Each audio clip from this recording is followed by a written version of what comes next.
Hello friends, good morning. जैसा कि आपको पता है कि इस चैनल के माध्यम से आपको प्रत्येक दिन जो है एक एक वीडियो मिलने वाला है, जो कि फ़िज़िक्स का मैंने स्टार्ट किया है ना। तो आज उसी के क्रम में हमारा ये सेकंड लेक्चर है। फर्स्ट लेक्चर में हमने इंट्रोडक्शन बताया है कि आखिर पढ़ना क्या है, आपको कौन कौन टॉपिक पढ़ना है, मैं किस तरह से पढ़ाने वाला हूँ। ठीक है, तो सबसे पहले तो ये सेकेंड वीडियो देखने से पहले आप फर्स्ट वीडियो को देखिए, जिससे कि आपको काफ़ी कुछ समझ में आएगा कि हम किस तरह से पढ़ाने वाले हैं और क्या पढ़ाने वाले हैं। ठीक है, तो हमने पहले लेक्चर में बताया था कि आपको हम आज से इलेक्ट्रिसिटी पढ़ाएंगे, है ना। इलेक्ट्रिसिटी पढ़ाएंगे। तो इलेक्ट्रिसिटी पढ़ने से पहले सबसे पहले कुछ हम लोग बेसिक चीज़ों को जान ले, है ना, जो कि आपके क्लास 9th का ही सिलेबस है, जो कि यहाँ पे आसानी होगा आपको चीज़ों को सीखने में। ठीक है, तो चलो थोड़ा सा हम स्टार्ट करते हैं पीछे से। ठीक है, देखो, इलेक्ट्रिसिटी पढ़ाने से पहले हम थोड़ा सा आपको ले चलते हैं। हम लोग यहाँ पे जब पढ़ेंगे दोस्त, तो बहुत सारे हमारे पास क्वांटिटी आने वाली है ना। जैसा कि आपने क्लास 9th में पढ़ा होगा, फिजिकल क्वांटिटी पढ़ा है क्या? बोलो, फिजिकल क्वांटिटी पढ़े है ना। तो जो क्वांटिटी होता है उसका हम लोग किस तरह से यूनिट निकालते हैं ना, यहाँ पे हम लोग बहुत सारी चीज़ों को पढ़ेंगे। तो सबका यूनिट याद करना संभव नहीं है, तो आप निकालना भी सीखेंगे। उसके लिए सबसे पहले हमको जो है पढ़ाना होगा आपको कि हाउ टू, किस तरह से हम लोग क्या करते हैं। सबसे पहले ना कि यूनिट निकालने के लिए क्या नेसेसरी होता है, क्या चीज़ आपको जानना ज़रूरी है। तो आपने क्लास 9th में 3 सिस्टम को पढ़ा होगा। एक होता है आपका CGS, है ना, MKS और FPS। 3 सिस्टम होता है ना। 3 सिस्टम होता है, समझ रहे बात को। तो 3 सिस्टम जो होता है वहाँ पे आप लोगों ने क्लास 9th में सीखा भी होगा। जैसे कि क्लास 9th का अगर हम लोग देखिए, थोड़ा सा रिकैप हम कर लेते हैं। क्लास 9th में जैसे कि मान लो स्पीड है ना। स्पीड इक्वल क्या होता है बताओ? स्पीड इक्वल होता है तुम्हारा डिस्टेंस बाई टाइम। ठीक है, स्पीड का हिंदी होता है गति, डिस्टेंस का मतलब तो दूरी, और टाइम का मतलब होता है समय। हमारे बिहार बोर्ड वाले भी स्टूडेंट है जो कि देखते हैं, as well as CBSE board वाले स्टूडेंट्स पे जो भी दोनों देखते हैं। ठीक है, तो मैं यहाँ पे इंग्लिश में लिख रहा हूँ और हिंदी में भी बोलूँगा, प्रत्येक चीज़ों का हिंदी लिखना संभव नहीं है दोस्तों। ठीक है, तो स्पीड इक्वल होता है डिस्टेंस बाई टाइम। अब हम लोग स्पीड का ऐसा यूनिट निकालना है हमको। स्पीड का क्या निकालना है हमारा? ऐसा यूनिट निकालना। देखो यहाँ पे 3 सिस्टम आपने भी पढ़ा होगा। तो सिस्टम हमारे पास जो है 3 होता है। 3 कौन कौन होता है? एक आपका तो CGS होता है, FPS होता है और MKS होता है। 3 होता है ना। तो 3 को हम लोग किस तरह से मेजर करते हैं आपने पढ़ा भी होगा। तो देखिए, CGS का मतलब क्या होता है बताओ? सेंटीग्राम और सेकेंड्स, है ना। FPS का मतलब होता है फुट, पाउंड और सेकेंड। ठीक है। थर्ड MKS का क्या होता है? मीटर, किलो और सेकेंड। बात समझ में आ रही है? बोलो। देखो, तो यहाँ पे MKS इसको कहो, या फिर इसी को हम लोग SI भी कहते हैं, इंटरनेशनल सिस्टम भी कहते हैं। ठीक है, अब देखो यहाँ पे क्या है कि तुम्हारे पास जब तुम पढ़े होंगे क्लास 9th में, तो वहाँ पे एक पढ़े हो तुम स्केलर क्वांटिटी, और एक क्या होता है तुम्हारा? Vector quantity. एक क्या होता है दोस्त? Vector quantity. दिख रहा है क्या आपको? बोलो। स्केलर क्वांटिटी और एक होता है वेक्टर क्वांटिटी। स्केलर क्वांटिटी का हिंदी होता है अदिश राशि, और वेक्टर क्वांटिटी का हिंदी होता है तुम्हारा सदिश राशि, है ना। तो स्केलर क्वांटिटी और एक तुम्हारा वेक्टर क्वांटिटी होता है। स्केलर क्वांटिटी कौन कौन होते हैं, क्या होता है? वेक्टर क्वांटिटी क्या होता है बताओ? स्केलर क्वांटिटी क्या होता है बताओ? वैसा क्वांटिटी जिसको रिप्रेजेंट करने के लिए सिर्फ और सिर्फ किसकी ज़रूरत पड़ती है? मास की ज़रूरत पड़ती है, उसको हम लोग कहते हैं स्केलर क्वांटिटी। और वेक्टर क्वांटिटी कैसा क्वांटिटी होता है जिसको रिप्रेजेंट करने के लिए हमारे पास किसका किसका जरूरी हो बताओ? मास का भी और डायरेक्शन का भी ज़रूरत होता है। उसको हम लोग कैसा क्वांटिटी कहते हैं? वेक्टर क्वांटिटी कहते हैं। वेक्टर क्वांटिटी अगर मान लो A है तुम्हारा, तो A को हम लोग इस तरह से रिप्रेजेंट करते हैं। ये तुम्हारा वेक्टर रिप्रेजेंटेशन है। ये जो है, ये किस चीज़ को बता रहा है? तुम्हारा डायरेक्शन को। ये जो तुम्हारा एरो है, ये क्या चीज़ को बता रहा है? डायरेक्शन को। और ये A है, A का इस तरह से कर दो तो ये क्या बताएगा? मैग्नीट्यूड को, है ना। समझ में आ रही है। अगर मान लो स्केलर क्वांटिटी अगर कोई है b, तो b को हम लोग डायरेक्ट ऐसे भी लिखोगे तो पता चलेगा कि b का कुछ ना कुछ क्या है, मैग्नीट्यूड है, लेकिन इसका डायरेक्शन नहीं है। बात समझ में आ रही है क्या? तो ये तुम्हारा स्केलर क्वांटिटी होता है, वेक्टर क्वांटिटी। तो यहाँ पे भी दोस्तों हम लोग यहाँ पे ये नहीं पढ़ाने जा रहे हैं आपको कि स्केलर क्वांटिटी क्या होता है, वेक्टर क्वांटिटी क्या होता है, ये सब क्लास 9th में है, ठीक है। और मैंने आपको थोड़ा सा बता दिया। लेकिन यहाँ पे देखो CGS में सेंटीग्राम सेकेंड और FPS में होता है फुट पाउंड सेकेंड, MKS और SI यूनिट में मीटर किलो सेकेंड। दोस्तों हम लोग यहाँ पे FPS का यूज़ नहीं करेंगे, ठीक है, यूज़ करेंगे हम लोग CGS का और MKS का, ठीक है। जब भी आप यूनिट निकालेंगे, अभी जो हम आपको पढ़ाएंगे उसमें जो क्वांटिटी आने वाला है वो स्केलर क्वांटिटी होगा या वेक्टर क्वांटिटी होगा, उस टाइम हम लोग देखेंगे, ठीक है, कि कौन सा क्वांटिटी है। लेकिन उसमें जब आप निकालेंगे SI यूनिट जब निकालेंगे हम लोग, तो वहाँ पे आपको ज़रूरी पड़ेगा CGS सिस्टम का भी और MKS सिस्टम का भी। MKS तो मस्ट है, आपको CGS भी जानना है, उसके साथ साथ हम लोग निकालेंगे, ठीक है। चलो देखो, तो तुमको पता होना चाहिए कि मीटर से क्या नाप सकते हैं हम लोग, बताओ। मीटर से हम लोग क्या चीज़ को मापते हैं, लेंथ। 1 किलोमीटर, 2 किलोमीटर, 3 किलोमीटर, इसका मतलब वो क्या चीज़ मापता है, लेंथ को, है ना। ब्रेथ मापने के लिए किस चीज़ का यूज़ करते हैं, बताओ, बोलो। ब्रेथ मापने के लिए, ब्रेथ मापने के लिए भी हम लोग मीटर का ही यूज़ करते हैं। और हाइट मापने के लिए भी हम लोग किसका यूज़ करते हैं, ये लेंथ, ब्रेथ और हाइट भी तुम्हारा एक तरह से क्या है भाई, लेंथ ही तो है, डिस्टेंस ही तो है ना। तो डिस्टेंस को हम लोग जो मापेंगे MK सिस्टम में, वो किस चीज़ में मापेंगे, मीटर में मापेंगे। किस चीज़ों में, मीटर में मापेंगे, ठीक है। तभी तो आप क्लास 9th में पढ़े होंगे वॉल्यूम। वॉल्यूम का फॉर्मूला क्या होता है, L into b into h, है ना, L into b into h. दोस्तों अब बताओ, इसका अगर तुमको SI यूनिट निकालना है तब कैसे निकालोगे, बताओ। अगर तुमको इसका वॉल्यूम का अगर SI यूनिट निकालना है तो कैसे निकालोगे, लेंथ को हम लोग किस चीज़ में मापते हैं, मीटर में, नहीं तो मीटर। ब्रेथ को भी हम लोग किस चीज़ में मापेंगे, मीटर में, तो मीटर। और हाइट को भी किस में मापेंगे, मीटर में। तो क्या हो गया तुम्हारा, मीटर क्यूब। समझ में आ रही है। इसी को हम लोग पढ़ते हैं क्यूबिक मीटर। क्या पढ़ेंगे इसको, क्यूबिक मीटर। ये सही प्रोनाउंसिएशन है दोस्त, क्यूबिक मीटर। समझ रहे हो, है ना। अगर मान लो तुम्हारे पास, चलो हम इसको रफ करते हैं, राइट डाउन कर लो, ठीक है, फटाफट राइट डाउन करो जल्दी। Speed equal distance by time, इसको भी देखेंगे अभी हम लोग कैसे निकालेंगे, ठीक है। इसको नहीं नोट करो, यहाँ से नोट करना स्टार्ट करो। CGS, FPS और MKS, जो कि FPS को आपको यूज़ नहीं करना है यहाँ पे फिलहाल, अभी हम लोग CGS और MKS में निकालेंगे, ठीक है। देखो ये तुम्हारा वॉल्यूम का यूनिट निकला, SI यूनिट निकला। ये क्लास 9th का रिकैप है दोस्त, देखो ध्यान से समझो।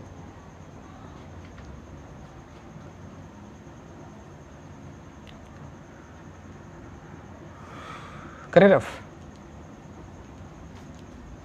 चलो देखो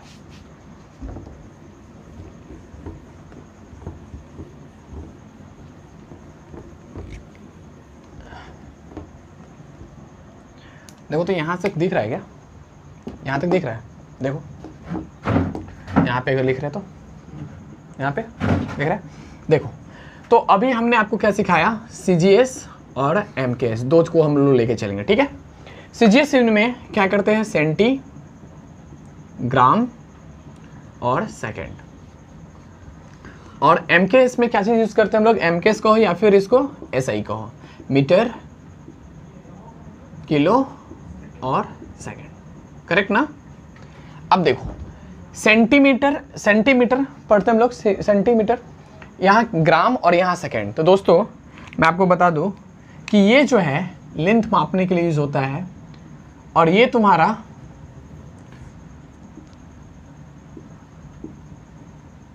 मीटर, किलो, और ये तुम्हारा मास, और ये तुम्हारा टाइम, ठीक है। समझ में आ रही है। देखो यहाँ CGS सिस्टम में लेंथ मापने के लिए जो हम लोग यूनिट का यूज़ करते हैं वो क्या चीज़, सेंटीमीटर को मास मापने के लिए जो यूज करते हैं उसको ग्राम को, और टाइम मापने के लिए जो यूज करते हैं, मेजर करने के लिए करते हैं उसको क्या चीज बोलो, सेकंड को। ठीक है। सिमिलरली एमके सिस्टम में भी हम लोग लेंथ मापने के लिए यूज करते हैं मीटर को, और मास मापने के लिए हम लोग करते हैं यूज किलो को, और टाइम सेकंड को। क्लियर? इतना चीजों को आपको ध्यान में रखना है। अब देखिए, आप आसानी से किसी भी यूनिट का, किसी भी क्वांटिटी का आप ऐसा यूनिट निकाल पाएंगे।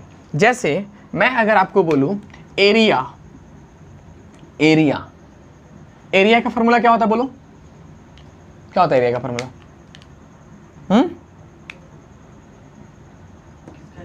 एरिया डायरेक्ट, अगर किसी का भी एरिया तुमको निकालना हो, मान लो साइड स्क्वायर। साइड स्क्वायर कब होता है?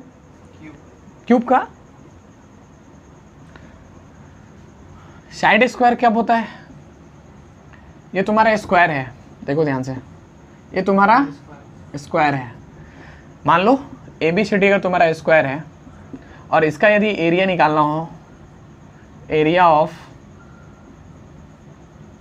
ABCD क्या होगा इसका? साइड स्क्वायर होगा ना, साइड स्क्वायर होगा। ठीक है। एरिया ऑफ स्क्वायर होता है क्या? साइड स्क्वायर, ना कि एरिया ऑफ क्यूब। ठीक है। देखिए, तो एक बात बताओ, AB क्या है तुम्हारा? डिस्टेंस। BC क्या है तुम्हारा? डिस्टेंस। CD क्या है तुम्हारा? डिस्टेंस। और AD क्या है तुम्हारा? डिस्टेंस। करेक्ट ना? तो मान लो, ठीक है, ये तुम्हारा A है, ये भी तुम्हारा A है, ये A है, ये भी क्या है? A है। तो तुम तो इसको लिख दोगे साइड स्क्वायर, तुम्हारा एरिया निकल जाएगा। एक्चुअली एरिया के लिए हम लोग करते क्या है, जैसे हम लोग वॉल्यूम के लिए फॉर्मूला यूज करते हैं L × B × H। वॉल्यूम के लिए हम लोग क्या यूज करते हैं? L × B × H। तो एरिया के लिए क्या यूज करेंगे? L × B, नहीं, L × B। अब बताओ हमको लेंथ के लिए हमको किस चीज में निकालना है? सबसे पहले हम लोग MKS की बात करते हैं, MKS की। ठीक है। तो लेंथ के लिए हम लोग क्या यूज करेंगे बताओ? मीटर। और ब्रेथ के लिए मीटर। तो एरिया का हमारा ऐसा यूनिट क्या निकलेगा? Metre square. समझ में आ रहा है क्या? बोलो, समझ में आ रहा है? सेकेंड वन, अगर हम लोग इसको CGS में निकाले तो एरिया का क्या निकलेगा बताओ? बोलो। लेंथ को क्या चीज में मापेंगे हम लोग? CM, सेंटीमीटर इंटू सेंटीमीटर, क्या होगा तुम्हारा? Centimetre square. समझ में आ रहा है? तो ये तुम्हारा क्या चीज निकला? ऐसा यूनिट, और CGS में आप निकाले, है ना? ऐसा यूनिट में निकाले आप, और क्या निकाले? CGS में। हम लोग जो भी पढ़ेंगे दोस्त, उसमें दो ही चीज़ों का यूज़ करेंगे, ऐसा यूनिट का और CGS का हम लोग यूज़ करेंगे अधिकतर। ठीक है। FPS का नहीं यूज़ करेंगे। ठीक है। अब देखो तुम्हारा, लिखो इसको, लिखो फटाफट उसका। चलो वॉल्यूम का निकालते हैं। कुछ चीज़ों का हम निकाल के आपको बता रहे हैं जिससे कि आपको आसानी हो आगे निकालने में। ठीक है। उसके बाद हम आपको चैप्टर पढ़ाना स्टार्ट करेंगे दोस्त। लिखो जल्दी, रफ करे। देखो, अब देखो यहाँ वॉल्यूम। वॉल्यूम के लिए हम लोग क्या यूज़ करते बताओ? L × B × H, जैसा कि मैंने भी बताया। तो SI यूनिट में क्या निकालोगे इसका? SI में क्या निकलेगा बताओ? वॉल्यूम के लिए, वॉल्यूम को लोग V से डिनोट करते हैं, एरिया को कैपिटल A से डिनोट करते हैं, लिख लो। वॉल्यूम V के लिए क्या लिखोगे? मीटर इंटू मीटर, क्या हो जाएगा तुम्हारा? Metre cube. वॉल्यूम का तुम्हारा, ये तुम्हारा क्या निकला? इसको मीटर क्यूब नहीं पढ़ते, इसको क्या पढ़ते हैं हम लोग? Cubic metre. क्या पढ़ेंगे इसको? Cubic metre. जिस तरह से हम लोग स्क्वायर मीटर पढ़ते हैं उसी तरह से इसको क्या पढ़ेंगे? Cubic metre. अब अगर तुमको CGS में निकालना हो तब क्या निकालोगे बताओ? सेंटीमीटर इंटू सेंटीमीटर, क्या निकलेगा तुम्हारा? Centimetre cube. रखने की कोई ज़रूरी है क्या? सिर्फ तुमको क्या याद होना चाहिए? फॉर्मूला। आपको अपने आप ऐसा यूनिट निकाल पाएंगे। देखिए अभी निकालते हैं हम लोग, और क्वांटिटी का लेते हैं। रफ करें। चलो देखो, अब लेते हैं, कौन सा ले ले, स्पीड ले लेते हैं इसको। चल, स्पीड इक्वल क्या होता है बताओ, डिस्टेंस बाई टाइम। अब बताओ ऐसा यूनिट में निकालना है इसका, ऐसा यूनिट में निकालना है तो क्या निकलेगा बताओ, डिस्टेंस। डिस्टेंस को हम लोग क्या चीज में मेजर करेंगे, मीटर में करेंगे, क्योंकि डिस्टेंस में तुम्हारा क्या लेंथ ही है, तो इसको कैसे यूज करेंगे दोस्त, मीटर। और टाइम के लिए एस, सेकेंड। तो स्पीड का ऐसा यूनिट क्या निकला तुम्हारा, metre per second, represented as a metre by second, metre per second, या इसी को आप ऐसे भी लिख सकते हो दोस्त, मीटर। ठीक है, इसको हम लोग क्या पढ़ेंगे, मीटर पर सेकेंड। ठीक है, देखिए अब उसका सीजीएस में इसका निकालिए। अब सीजीएस में कैसे निकालिएगा बताइए, स्पीड इक्वल क्या हो जाएगा, डिस्टेंस को हम लोग क्या चीज़ में मेजर करते हैं सीजीएस में, सेंटीमीटर में। तो सेंटीमीटर क्या हो जाएगा, पर सेकेंड, क्योंकि टाइम के लिए तो दोनों में सेम है, टाइम के लिए क्या है, दोनों में सेम है। हालांकि तीनों सिस्टम में क्या है हमारा, टाइम के लिए सेम है, फुट पाउंड सेकेंड। लेकिन यहाँ पे हम किस किस में निकाल रहे हैं, सीजीएस और एमकेएस। तो एमकेएस में हम लोग क्या देखें भाई, मीटर पर सेकेंड, और यहाँ क्या देखें, सेंटीमीटर पर सेकेंड। कोई दिक्कत? अब बताओ, चलो ये हो गया, आगे चले। अब देखो और कोई फार्मूला बोलो, बोलो स्पीड के अलावा। वेलोसिटी क्या होता है पता है, बोलो वेलोसिटी का फार्मूला क्या होता है, बोलो भाई, क्लास 9th का ये सब वेलोसिटी का, हाँ, स्पीड इनटू टाइम। वेलोसिटी का फार्मूला होता है दोस्त, displacement by time. Displacement by time, velocity का मतलब होता है वेग, डिस्प्लेसमेंट का मतलब होता है विस्थापन, और टाइम का मतलब होता है क्या, समय। मेरे प्यारे दोस्तों आप बताओ, velocity equal to displacement by time, इसका ऐसा यूनिट तो चेंज नहीं होने वाला है, लेकिन वेलोसिटी और स्पीड में क्या डिफरेंस क्या है, बोलो वेलोसिटी और स्पीड में क्या डिफरेंस है।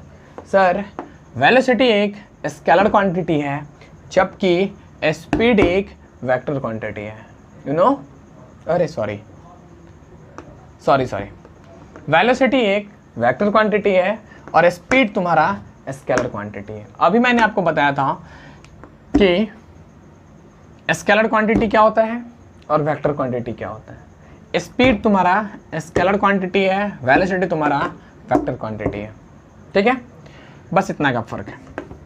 अब देखिए, अगर आप इसका ऐसा यूनिट में निकालते दोस्त, तो वेलोसिटी को v से हम लोग डिनोट करते हैं। इसके लिए क्या निकलेगा, डिस्प्लेसमेंट। डिस्प्लेसमेंट भी एक तरह से क्या है तुम्हारा, डिस्टेंस है ना। अब बात आया, चलो देखो, तो डिस्प्लेसमेंट भी तुम्हारा क्या है, एक डिस्टेंस है। डिस्टेंस को आप किस में मापोगे, मीटर में, और टाइम को किस में मापोगे, सेकंड में। तो क्या होगा तुम्हारा, मीटर पर सेकंड ही होने वाला है। या फिर इसी को आप कैसे लिख सकते हो दोस्त, metre, this one, correct.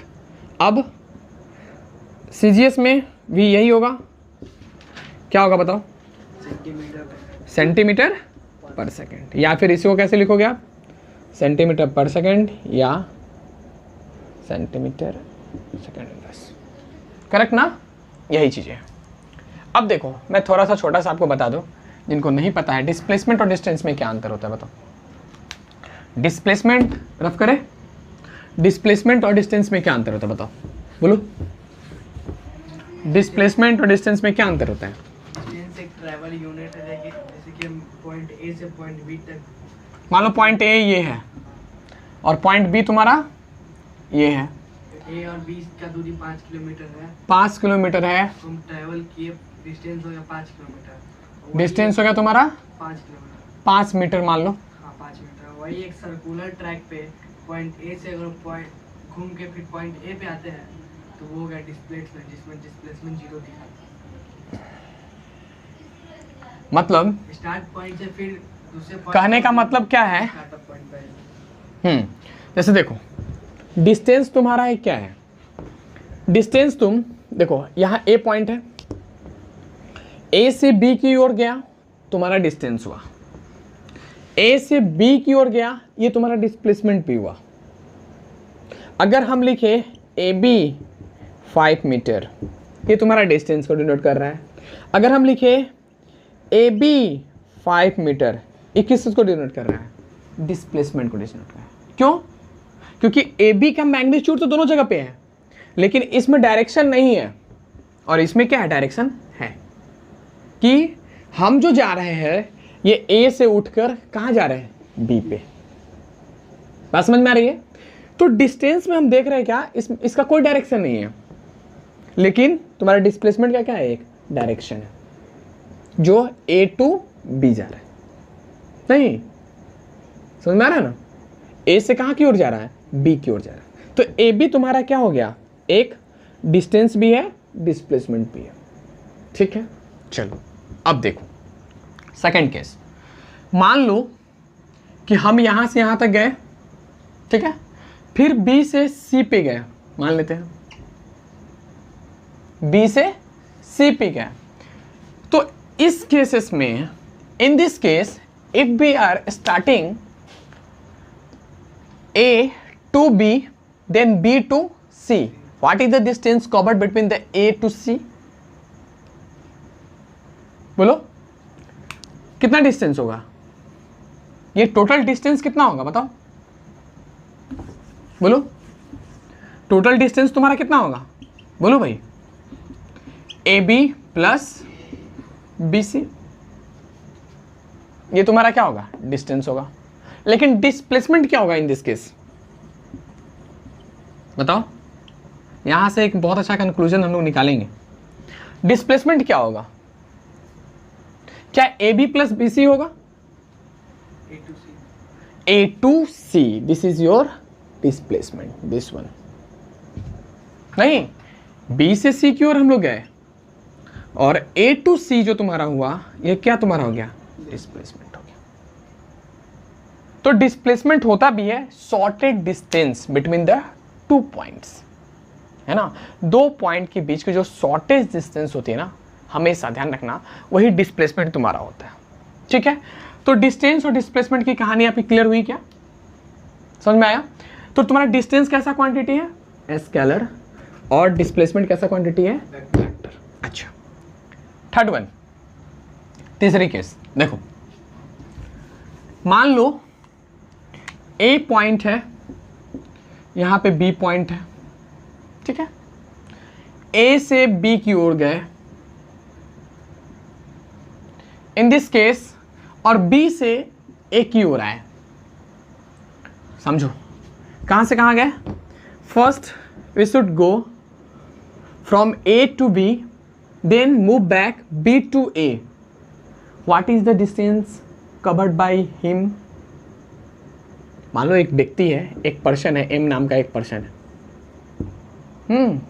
M नाम का एक पर्सन है जो ए से बी की ओर गया, फिर बी से ए की ओर आया। तो एम द्वारा तय की गई दूरी कितनी हुई, बोलो। A B plus B A, नहीं, A B plus B A, it means 2AB, correct ना। This is your distance, but in this case what is the displacement, zero. How we can say that displacement becomes zero, initial point and final points becomes equal, same है तुम्हारा, initial point और final point तुम्हारा क्या है, same है। तो in this case displacement becomes zero, because 2 point की shortage distance तुम्हारा क्या हो गया। अगर मान लो तुम यहीं से चला और यहीं पे आ गया तो शॉर्टेज डिस्टेंस 0, नहीं, तो डिस्प्लेसमेंट तुम्हारा कितना हो गया, A B plus B A, correct, A B plus B A. अब देखो यहां ये अपोजिट सिंबल है, हम तो इस दोनों को जोड़ दिए क्योंकि इसमें डायरेक्शन नहीं था, लेकिन इस दोनों को हम जोड़ सकते हैं क्या, नहीं। मैग्नीट्यूड सेम होगा लेकिन डायरेक्शन क्या होगा, अपोजिट होगा। इसका मतलब क्या है, अगर ये ए बी और अगर हमको इसको जोड़ना होगा तो क्या करना पड़ेगा हमको, निगेटिव ऑफ ए बी, नहीं तो क्या हो जाएगा ये, करेक्ट ना। समझ में आ रही है नहीं, बोलो जल्दी बताओ, समझ में आ रहा है। तो ये तुम्हारा क्या हो गया, डिस्प्लेसमेंट 0 हो गया, है ना। जहां से चलना स्टार्ट किया वहीं पे आके रुक गए, इनिशियल और फाइनल पॉइंट तुम्हारा सेम है, तो in this case displacement becomes 0 but distance becomes double. Double भी हो सकता है, थर्ड भी हो सकता है। कैसे थर्ड हो सकता है, फोर्थ भी हो सकता है, मतलब अदर हो सकता है। जैसे ए से मान लो बी की ओर गया, बी से सी, सी से डी, डी से ई, ई से एफ, एफ से जी और जी से ए। नहीं तो in this case distance becomes a B plus B c plus c d plus d e plus e f plus f g plus g a. This is your distance, but in this case displacement becomes 0. Why this reason? Because initial point and final point will be same. नहीं, so displacement becomes 0 but distance कुछ ना कुछ तो है कि नहीं, बोलो। अच्छा अब देखो बताना, मान लो यहाँ पे कोई एक बंदा खड़ा है, पी नाम का बंदा है कोई जो यहाँ पे क्या है, खड़ा है, ठीक है। वो यहां से यहां गया 5 किलोमीटर, 5 मीटर गया, फिर वह यहीं से मान लो 5 मीटर गया और यहां से यह बंदा फिर यहां पर आया जो कि ये 15 मीटर है। कितना मीटर है ये, 15 मीटर है। अब बताओ इन this case what is the distance, ध्यान से रखो, ए बी सी, क्लियर। यहां से पी बंदा स्टार्ट किया, पहले कहां गया, ए बी, तो कितना दूरी तय किया, 5, करेक्ट। फिर बी से कहां पे आया, कितना दूरी तय किया, 5 मीटर। फिर कहां गया, ए से सी, कितना दूरी तय किया, ये 15 कैसे, 7.5। If a b is 5, you know very well what is the distance B to C, 15 meter nahi, but AB is 5 meters, then remaining will be 10 meter na, correct na। AC because AC is 10 meter, correct। तो तुम्हारा total distance कितना हो गया, 20 metre तुमने cover किया। क्या displacement भी 20 metre होगा, नहीं। क्या होगा डिस्प्लेसमेंट, बोलो, 10 मीटर। समझो यहाँ देखो क्या होगा, मैं क्या समझाना चाह रहा हूँ आपको। यहाँ दिख रहा है क्या, देखो देखो यहाँ दिख रहा है, यहाँ तक दिख रहा है, दिख रहा है, देखो समझो। ए से बी की ओर गए, डिस्प्लेसमेंट निकालना है, क्या निकाले हम लोग, डिस्प्लेसमेंट। ए से बी की ओर गए तो ए बी, करेक्ट। बी से ए की ओर आए, माइनस ऑफ ए बी, कैसे लिखा है माइनस ऑफ बी, समझ में आ गया है, डायरेक्शन की वजह से। अब देखो ए से सी की ओर गए हम लोग, कहां गए, ए से सी की ओर, ये क्या लिखोगे तुम, दिस वन प्लस मान लो सी, ठीक है। एक बात बताओ, ध्यान से समझो, इधर हम लोग गए तो यदि हम लोग पॉजिटिव टेकन कर रहे हैं, तो यदि हम इसके लेफ्ट साइड जाएंगे तो क्या टेकन करना पड़ेगा हमको, निगेटिव, ऑटोमेटिक, है ना। अगर आप मैथ्स के रूल से भी देखेंगे तो यह आपका अगर ओरिजिन है, ओरिजिन के राइट साइड जाने पर पॉजिटिव होता है और लेफ्ट साइड निगेटिव। तो यहां पे तुम्हारा क्या हो जाएगा, निगेटिव ऑफ ए सी होगा, क्या बोलो। तो यहां पे आप देखो ए बी से भी तो मैग्नीट्यूड कैंसिल हो गया, लेकिन ए सी का तो मैग्नीट्यूड जो होगा, तो क्या हो गया तुम्हारा, यहां डिस्प्लेसमेंट -10 मीटर, करेक्ट ना। समझ में आ रहा है क्या, बोलो। तो यहां से एक सुंदर सा कॉन्सेप्ट निकलता है, क्या निकलता है सर, कि डिस्टेंस क्या कभी 0 हो सकता है, सोचो। अभी मैंने आपको 3-4 केसेस यहां पे डिस्कस किया, क्या डिस्टेंस कभी जीरो हो सकता है? कभी नहीं हो सकता है। Neighbour distance becomes zero, neighbour, है ना, because distance doesn't depend upon the direction. Distance तुम्हारा डायरेक्शन पे निर्भर करता ही नहीं है, तो हम लोग डायरेक्शन की बातें करेंगे नहीं डिस्टेंस में। बात समझ में आ रही है? तो distance neighbour becomes zero, distance कभी भी जीरो नहीं हो सकता। But in the case of displacement, what idea about it, बता। माइट बी, डिस्प्लेसमेंट तुम्हारा पॉजिटिव भी हो सकता है। देखो अभी देखे थे हम लोग, इससे पहले वाले जो हमने लिया था एग्जांपल, उसमें देखे थे कि पॉजिटिव डिस्प्लेसमेंट था तुम्हारा एसी, था या नहीं था, बताओ, देखे थे क्या? देखो इस तरह का था फिगर बना था, ये एसी तुम्हारा क्या था, यहाँ पे 90 डिग्री बन रहा है, a c square equal to क्या निकल जाएगा तुम्हारा, a b square plus B c square. You know very well this one, जानते हो कि नहीं, बोलो, पाइथागोरस थ्योरम, करेक्ट ना। तो देखो ए सी यहाँ से निकल सकता है, और ए सी जो भी वैल्यू निकलेगा क्या निकलेगा, पॉजिटिव। इसका मतलब डिस्प्लेसमेंट आपका पॉजिटिव हो सकता है, करेक्ट। अभी आप देखिए क्या कि डिस्प्लेसमेंट आपका जीरो भी हो रहा है, तो डिस्प्लेसमेंट हमारा जीरो भी हो सकता है, और डिस्प्लेसमेंट हमारा क्या हो सकता है, नेगेटिव भी हो सकता है। आपसे ये क्वेश्चन पूछेगा, और ये कभी डिस्टेंस तुम्हारा ना ही नेगेटिव होगा और ना ही जीरो होगा, ऑलवेज क्या होगा, पॉजिटिव होगा। एक सुंदर सा कॉन्सेप्ट है दोस्तों, डिस्टेंस और डिस्प्लेसमेंट। ये सारा का सारा तुम्हारा क्या है, क्लास 9 का कहानी है, लेकिन मैं अभी आपको बेसिक से स्टार्ट कर रहा हूँ, डिस्प्लेसमेंट, ठीक है। क्योंकि मैं जान रहा हूँ लॉकडाउन में बहुत सारे बच्चे नहीं भी पढ़े हैं, उनको भी समझ में आने चाहिए डिस्टेंस डिस्प्लेसमेंट होता है क्या, नहीं होता है क्या, ठीक है। तो डिस्टेंस पॉजिटिव होगा ऑलवेज, नेगेटिव हो सकता है क्या डिस्टेंस, बोलो, नेबर, है ना दोस्त, नेबर।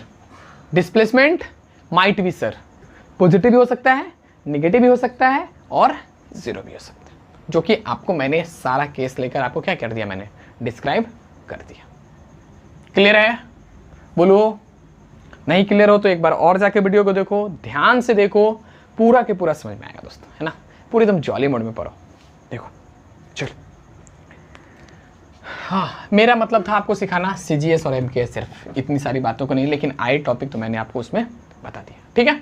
अब यहाँ से तुमको क्लियर हो जाएगा, स्केलर और वेक्टर भी तुम पहचानना स्टार्ट कर दोगे। देखो ध्यान से, अब चलो आगे चलते हैं, हम लोग इलेक्ट्रिसिटी के बारे में पढ़ते हैं, ठीक है। तुम्हारा जो मेन टॉपिक है उसको हम लोग स्टार्ट करते हैं, थोड़ा सा उसको भी पढ़ ले। देखो इलेक्ट्रिसिटी पढ़ लो, देखो यहाँ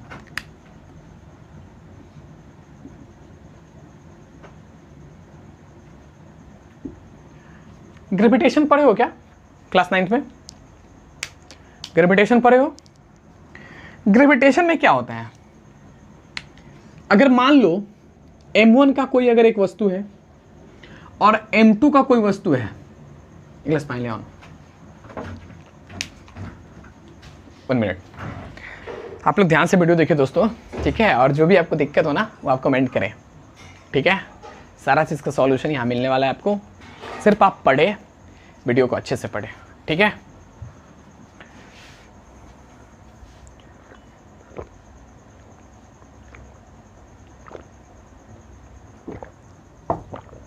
चलिए देखिए,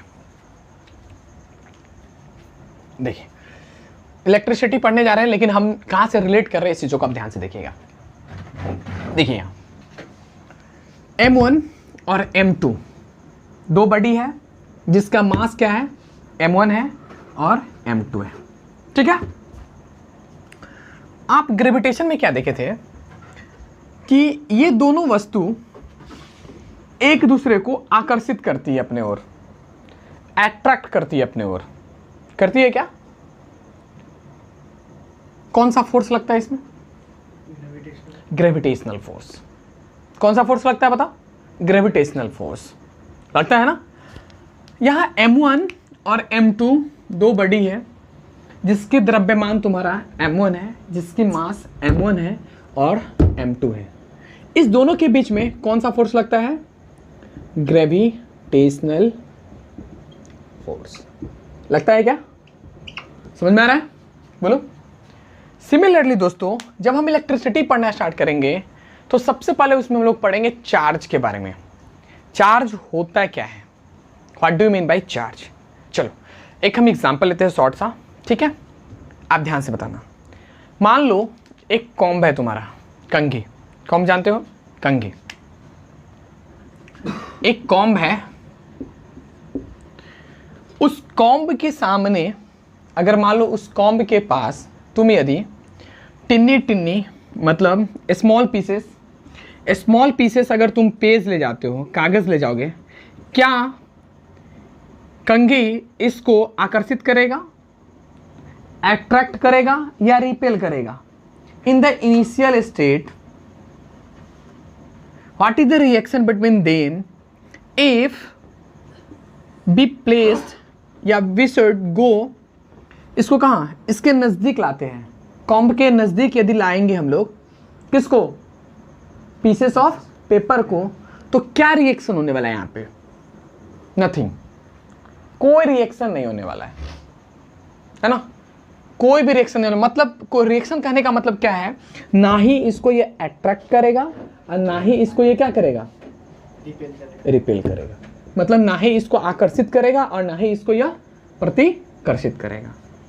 तो इसका मतलब क्या है कि अभी जिस स्टेट में है, इस स्टेट को हम लोग कहते हैं न्यूट्रल स्टेट। कौन सा स्टेट कहते हैं इसको? न्यूट्रल स्टेट, मतलब इस पे कोई चार्ज नहीं है, इसको क्या कहते हैं दोस्त? Neutral state. लेकिन इसी कंघी को यदि आप इसको रब कर दीजिए, मतलब आप अपने हेयर में इसको क्या कीजिए, रब करो, 2-4 बार रब करो, है ना, 2 बार 4 बार इसको क्या करो, रब करो, फिर उस कॉम्ब के नजदीक आप इस स्मॉल पीसेस ऑफ पेपर को लाकर देखो क्या होता है। What will happen? कॉम्ब और स्मॉल पीसेस है किसका? पेपर का, small pieces of paper. What will happen if we rubbed the comb? After rubbing the comb, what will happen? बोलो क्या होगा? कॉम्ब अट्रैक्ट करेगा किसको? स्मॉल पीसेस ऑफ पेपर को। बात समझ में आ रही है? बोलो, कॉम्ब अट्रैक्ट किसको करेगा? स्मॉल पीसेस ऑफ पेपर को। इट शोज दैट, क्या शो कर रही है? चार्ज है कुछ ना कुछ। कौन सा चार्ज है पता नहीं है, लेकिन इस पर कोई ना कोई क्या है? चार्ज है ना, इस पे क्या है? चार्ज है। कैसा चार्ज है आगे देखेंगे। बात समझ में आ रही है? बोलो, तो तुम्हारा ये क्या है तुम्हारा दोस्त? चार्ज। चार्ज नामक प्राणी आ गया, है ना। क्या हुआ कि यहां पे हम लोग क्या देखें, जब कॉम्ब को, एकदम नॉर्मल कॉम्ब है, कॉम्ब को अगर पेपर के पास लेगा कुछ नहीं होना, इसका मतलब ना ही इस पे कोई चार्ज है ना ही कोई इस पे चार्ज है। लेकिन जैसे ही हम लोग देखे कि कॉम्ब को क्या कर दिए, रब कर दिए, उसके बाद अगर स्मॉल पीसेस ऑफ पेपर खिलाया तो small pieces of power going towards the comb, it means comb attracts the small pieces of paper. Correct ना? तो so that's why I am saying you comb will be which one charge? Charged, positive or negative? Other things. When we talk about the how many types of charges, then I will explain you कि what is the charges acquired by the comb and what is the charges acquired by the small pieces of paper. Correct ना? ठीक है, तो comb कौन सा charge रखेगा, small pieces of कौन सा पेपर कौन सा चार्ज रखेगा। ठीक है, समझ में आ रही है? तो यहां से तुम्हारे चार्ज की उत्पत्ति होती है। ठीक है, अच्छा एक बात बताओ, जब इसमें एक चार्ज आ गया तो क्या आप इसको डिस्ट्रॉय कर सकते हो? पीट के डिस्ट्रॉय करोगे? नेबर। बात समझ में आ रही है? क्या इसमें अगर मान लो कोई चार्ज आ गया तो क्या आप इसको पीटने पर इसमें के चार्ज चला जाएगा? बोलो, चला जाएगा क्या? नहीं जाएगा। इसका मतलब है कि charge neither be created nor be destroyed. इसका मतलब चार्ज को ना ही हम लोग क्या कर सकते हैं, बताओ, डिस्ट्रॉय कर सकते हैं, और ना ही हम लोग क्या कर सकते हैं दोस्त, उत्पन्न कर सकते हैं। चार्ज एक इंटरनल प्रॉपर्टी होती है, किसी भी मैटर के चार्ज जो है इंटरनल प्रॉपर्टी है। बात समझ में आ रही है? इसमें हमने कहा बाहर से फिल किया, क्या कॉम्ब में हमने बाहर से चार्ज फिल किया? नहीं, सिर्फ उसको हमने क्या किया, रब किया। अपने हेयर में क्या करो, उसको रब करो सिर्फ, ओनली, उसमें तो कहीं से फिल नहीं किया हम। बात समझ में आ रही है? तो ये कॉम्ब की क्या इंटरनल प्रॉपर्टी है, ये आंतरिक गुण है उसके, कि व्हेन बी रब्ड है ना, when we rub the comb it gets charged. This is the internal property of comb. समझ में आ रही है? तो चार्ज को ना ही हम लोग क्रिएट कर सकते हैं और ना ही हम लोग क्या कर सकते हैं, डिस्ट्रॉय कर सकते हैं। बोलो। तो चलो चार्ज की डिफिनेशन लिखो फटाफट, जल्दी लिखो। टॉपिक डालो पॉइंट, इलेक्ट्रिक चार्ज। देखो इसको हम लोग रिलेट करेंगे, किस तरह से रिलेट करते हैं अभी मैं आपको बता रहा हूं। इलेक्ट्रिक चार्ज लिखो भाई, इलेक्ट्रिक चार्ज, मैं बोल के लिखवा रहा हूं, इलेक्ट्रिक चार्ज लिखो। Electric charge is a property of the matter. Electric charge is a property of the matter. Electric charge is a property of the matter by which electric charge is a property of a matter by which it attract or repel other charges, attract or repel other charges। ठीक है, हिंदी में मैं बोल देता हूं। विद्युत आवेश प्रत्येक वस्तु का आंतरिक गुण है। विद्युत आवेश प्रत्येक वस्तु का आंतरिक गुण है। लिखो जल्दी फटाफट। विद्युत आवेश प्रत्येक वस्तु का आंतरिक गुण होता है जो विद्युत बल आरोपित करता है या आरोपित करने की प्रवृत्ति रखता है। ठीक है, जो विद्युत बल्ब क्या करता है बताओ, विद्युत बल आरोपित करता है या आरोपित करने की क्या रखती है, वह प्रवृत्ति रखता है। क्लियर? ये तुम्हारा विद्युत आवेश का डिफिनेशन हो गया। चलो एक और डिफिनेशन लिखो। एक मिनट चलो दोस्त, चलो एक और डिफिनेशन लिखो फटाफट इलेक्ट्रिसिटी का, सॉरी इलेक्ट्रिक चार्ज का लिखो। The fundamental property of, in other words में इसको भी इस तरह से भी डिफाइन किया जा सकता है। The fundamental property of matter, the fundamental property of matter which makes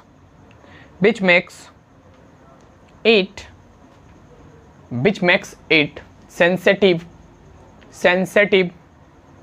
to electrostatic interaction